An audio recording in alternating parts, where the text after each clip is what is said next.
Mashallah. Sẹ́ẹ̀rí tá a bá ti sálámà rún àwọn bàbá wa wọn ò ní gbà fún wa gbogbo ń tàkà lẹ́yìn ìrun kùrìsí yóò wà ń bẹ̀ wọ́n ò rí pa ké kùrìsí yóò 5 lójúmọ́ àṣẹ bọ́ bá fẹ́ róore gbà àbúrò tẹ̀lé torí ń gbà bímọ gan tibitire la bímọ o tíbi ò bá wá wọlẹ̀ ìrì ò ní gbókè o àfikọ́ lé aburú ayé rẹ̀ dànù lọ́ọ́ fi ríire tọ́lọ́wọ́n bá kọ́ mọ́ lọ́ọ́ fi rí lo in tó wá lè lé aburú dànù tóore ìwé ìgbélù ọmọ tó ń wa ọkọ tí ń pọ́ lẹ́kún aya tí ń pọ́ lẹ́kún ìyá tí ń pọ́ lẹ́kún àti náà àti lò tí ń pọ́ lẹ́kún tí ó fi dohun ìgbàgbé oníkọ́ jẹ́ni tó dún nímọ̀ kùrìsí yìí torí wípé ó kọ́ Ọlọ́run 5 kan bẹnu kùrìsí yìí tó bá bẹ̀rẹ̀ sí ní lo ọkọ̀ 5 báwọn bàbá wa ṣe é lò yóò lé gbogbo ọ̀ràn aburú pòfọ̀ pátá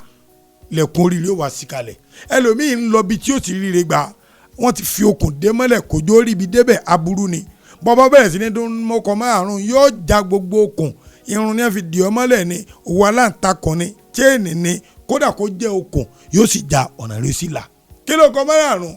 tọ́ọ̀mọ̀ fi yá pé ó ní yá Allahu yá Hayyu yá Qayyumu yá Aliyu yá Azim Mashallah. ó kọ 5 yìí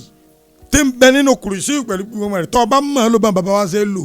wàláì bẹ̀rẹ̀ láti ọ̀nà rí sí là ó yá jẹ́ fún ọ ní kan bẹ̀ lónìí àpàdà máa tẹ̀síwájú gbó bá yá. lẹ́yìn ìrun kọ̀ọ̀kan lèyàn máa mú kọ̀ọ̀kan lèyàn máa lò lèyàn máa fi ń pọ̀ lọ́wọ́ bá lẹ́lẹ́lẹ̀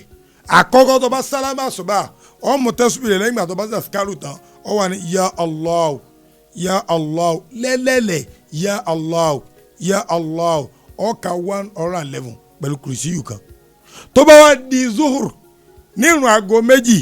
ọbẹ̀ sí ní fa ya Allahu mọ́ ọwọ́ àmọ́ ka ya Ayyu ya Ayyu ya Ayyu ọkà yín náà délé pẹ̀lú kùrìsíyù kan tó bá dà lásàrì ya Qayyum ya Qayyum ya Qayyum 111 náà lọ́ọ́ ka tó bá di Maghrib ya Aliyu ya Aliyu ya Aliyu tó bá di Ishai ya Azim 111 ọ̀nà àkọ́kọ́ nù pẹ̀lú kùrìsíyù kọ̀ọ̀kan ọ̀nà àkọ́kọ́ nù tá a máa fi nǹkan dera wa lámúrì kọ́ fi dira kọ́ mọ́ bá bọ́ sọ́wọ́ kú òjijì kọ́ fi dira kọ́ mọ́ bá bọ́ sọ́wọ́ ọ̀tá kọ́ fi lè kú nínú gbèkùn tí wọ́n di ọmọ ọgbọ́n dira pẹ̀lú kùrìsíyù àtòkọ́ Ọlọ́run ọba 5 sá lójoojúmọ́ máa ka níye ìgbà tó bá wù ọ́ 5 yìí máa ka lójoojúmọ́ wọ́n ti pàdé àríwá ya Allah ya Ayyu ya Qayyum ya Aliyu ya Azim ṣíà rẹ̀ fẹ́ lómi náà kẹ́lómi ò fi lè kú ònú gbèkùn ọwọ́ pọ̀ ṣíà rẹ̀ ń lára sàrà tó yẹ kọ́ sínú